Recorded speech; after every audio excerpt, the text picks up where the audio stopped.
Hello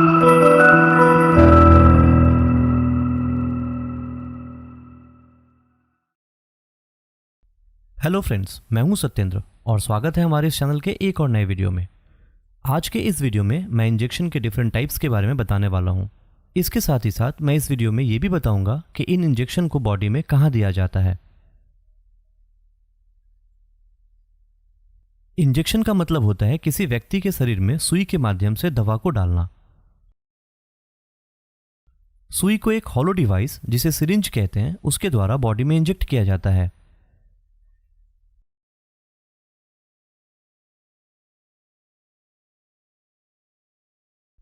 injection कई types के होते हैं, जैसे कि subcutaneous injection, intramuscular injection, intradermal injection, intravenous injection, depot injection, intraperitoneal injection, intra articular injection etcetera.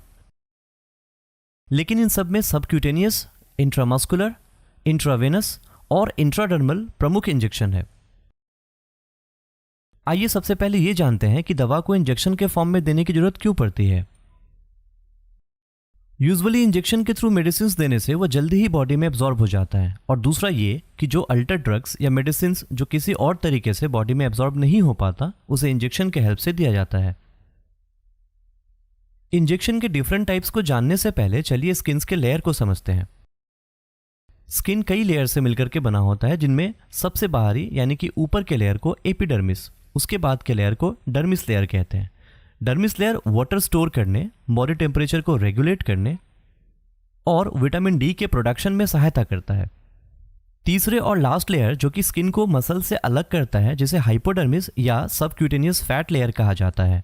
इस लेयर में फैट स्टोर रहता है, जो कि हमारे बॉडी में हीट कंजर्व करने का काम करता है। तो चलिए अब इंजेक्शन के मेन टाइप्स को समझ लेते हैं। इस इंजेक्शन से मेडिसिन को स्किन और मसल्स के बीच टिश्यूज में दिया जाता है। इस तरह के इंजेक्शन के लिए छोटी सी सुई लगभग 1.5 से 2 सेंटीमीटर और 2 से 2.5 ml वाले सिरिंज का यूज किया जाता है। इस इंजेक्शन से दी जाने वाली दवा शरीर में धीरे धीरे एब्जॉर्ब होता है। इंसुलिन का इंजेक्शन सबक्यूटेनियस इंजेक्शन का ही एक एग्जाम्पल है।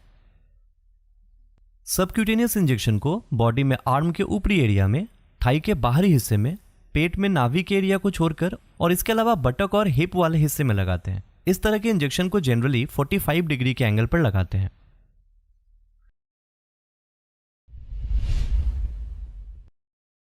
इंट्रामस्कुलर इंजेक्शंस मेडिसिन को सीधे पेशेंट्स में इंजेक्ट करने का सबसे कॉमन तरीका है। इस तरह के इंजेक्शन के लिए बड़ी निडल्स ऑलमोस्टली 6 to 8 सेंटीमीटर और 5 से 10 ml वाली सिरिंज का यूज किया जाता है।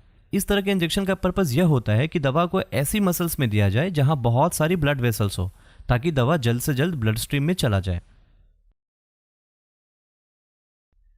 इंट्रामस्कुलर इंजेक्शन मुख्यतः आर्म के डेल्टॉइड मसल्स, थाई के वेस्ट्रस लेटरालिस मसल्स में, हिप के वेंट्रोग्लूटियल मसल्स में और बटक के डॉर्सोग्लूटियल मसल्स में दिया जाता है। इंट्रामस्कुलर इंजेक्शन में निडल को लगभग 90 डिग्री के एंगल पर स्किन में इंसर्ट किया जाता है। हेपेटाइटिस, इन्फ्लुएंजा और टेटनस वैक्सीन को इंट्रामस्कुलर इंजेक्शंस के थ्रू ही डाला जाता है।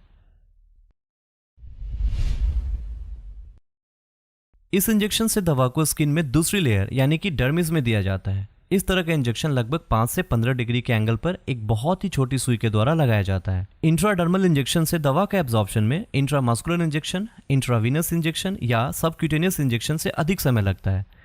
इसी कारण से कुछ दवा को इंट्राडर्मली दिया जाता है। इस तरह के इंजेक्शन का यूज आमतौर पर सेंसिटिविटी टेस्ट जैसे कि ट्यूबरकुलिन स्किन टेस्ट या फिर एलर्जी टेस्ट में किया जाता है।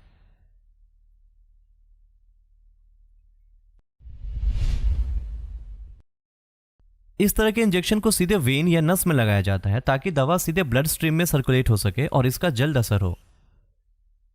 इस तरह के इंजेक्शन के द्वारा उन लोगों को न्यूट्रिशन सप्लाई किया जाता है जो डाइजेस्टिव ट्रैक्ट के द्वारा न्यूट्रिशन नहीं ले सकते।